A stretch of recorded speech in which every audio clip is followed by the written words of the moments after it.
родился один из наибольших людей в Беларуси. Это Николай Викторович Статкевич. Второй день рождения он находится в белорусских застенках, в лукашистских застенках. Но его помнит весь мир, его уважает весь мир. С днем рождения, Николай Викторович. Ждем всем послов на скамье подсудимых. Живи Беларусь!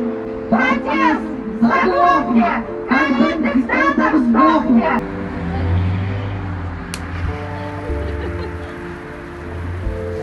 С днем рождения! С днем рождения! С днем рождения! С днем рождения!